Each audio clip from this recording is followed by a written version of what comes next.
Number 5, Internet Movie Ratings database Rotten Tomatoes recently found a less than stellar review of Orson Welles' 1941 cinematic masterpiece Citizen Kane, entitled "Citizen Kane Fails to Impress Critic as Greatest Ever Filmed," in the Chicago Tribune. The movie was one of, if not the highest rated movies on the website, but after that not necessarily positive review, it has been pushed aside by a current day masterpiece, Paddington 2. Paddington 2 now stands with 63 other films that have 40 or more reviews, which have 100% Rotten Tomatoes rating. The internet did not wait to have some fun with this, as the marmalade connoisseur finally got the recognition he deserves. Who's the marmalade connoisseur? Paddington. Paddington loves himself some marmalade. So I'll start it off with just, this was hilarious to me, and Paddington is like actually officially ranked the number 1 movie because it has the most reviews that are positive, like, with no negative. Whatever. Yeah, it's an aggregate thing. There's, like I said, there's 63 movies that are all 100%, but it's the highest movie. And then, Citizen Kane was. And it's great. I mean, they're like, because we like all crap on Rotten Tomatoes, I think, for the most part, because like it's just an aggregate of like, all you have to say is like, this wasn't a perfect movie. It's like negative review. And yeah. So I love this. I also love this too, because like Citizen Kane is just like, it's just funny to me because it's the film school movie, like literally the film school movie. It's like, if you want to know how to make movies, this is it. And then like Paddington 2 comes along and it's like, nope. And so BuzzFeed did a nice collection of like tweets about this, which is just hilarious. And I'll just read a couple of these, and then I want you to watch a video that I have attached to this. And the number 1 tweet actually comes from the Paddington account, directly the Paddington account on Twitter. I do hope Mr. Kane won't be too upset when he hears I've overtaken him with Rotten Tomatoes. Paddington, baby. And let's see, I have 2 other ones, I think. This one is just like what I said. It's time to start studying Paddington 2 in every film class, which is true. And let me find my 3rd one. It's coming up. Where'd it go? Amateur hour. No, it's because the internet's being stupid. Oh, okay, here it is. I don't know what's going on. Do I need to see Citizen Kane 1 before I watch Paddington 2? Pretty funny.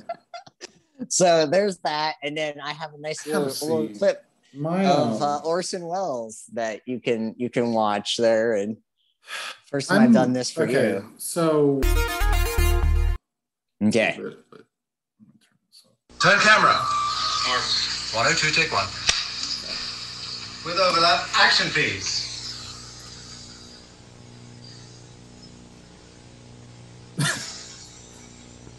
Action Orson, please. Just do anything? No, sorry, cut. Camera rolling. 102, take 2. The French champagne has always been celebrated for its excellence. There is a California champagne by Paul Masson, inspired by that same French excellence. It's fermented in the bottle, and like the best French champagne, it's vintage dated. So Paul Masson. 102, take 3. Action, please. The French champagne has always been celebrated for its excellence. There is a California champagne by Paul Masson, inspired by that same French excellence.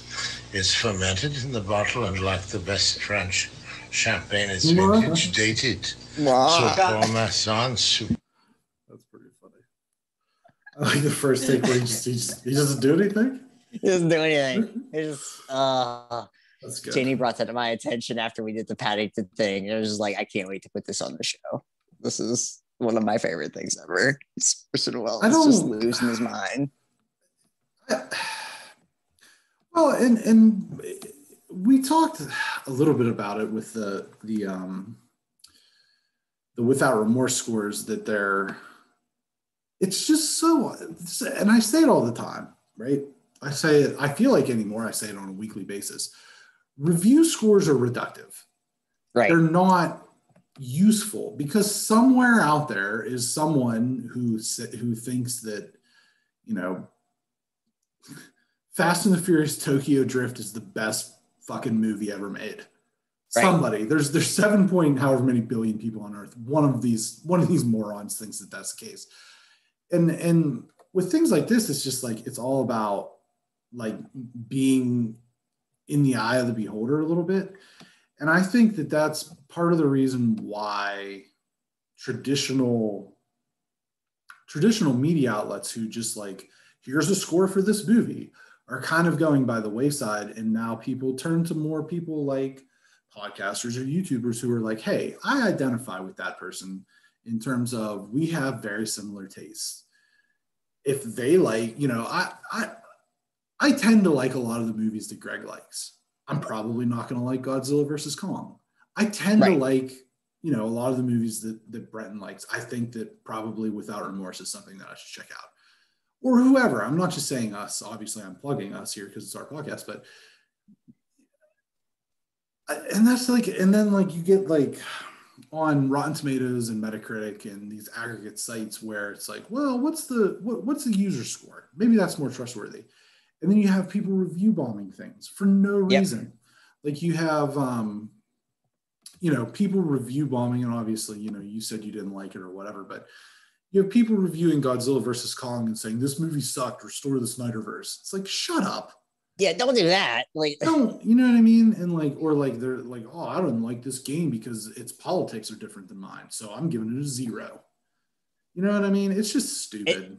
And it's honestly why I brought this up too. Is just like, you know, Paddington. There isn't like, it's one of those things where like, I mean, I'm sure Paddington 2 is a great movie. I'm sure I would actually like it. I'm Number sure 6. I would. But no. I was like, I just want to say, like, you know, you can't even compare it. Like the thing, you can't compare these two movies, and that's the weird thing to me. Exactly. Yet this is what has happened with the internet. Right. Yeah. Number 6. Know, man. It's just like, doesn't he wear a bucket hat? Doesn't Paddington wear a bucket hat? Yeah. And he loves marmalade. Is he a wide receiver coach at training camp? Yeah, he did 6 years as the Alabama wide receiver coach. And really? Yeah. I figured he probably worked for the Bears. Too easy. Low-hanging fruit to be churned into marmalade. I went from Berkeley to the Chicago Bears. All right, so movie roundup time. I think he went to Baylor. I think he was at Baylor. Oh, okay. Treated his position players like shit. Just get into the Baylor stuff. That's a whole other thing.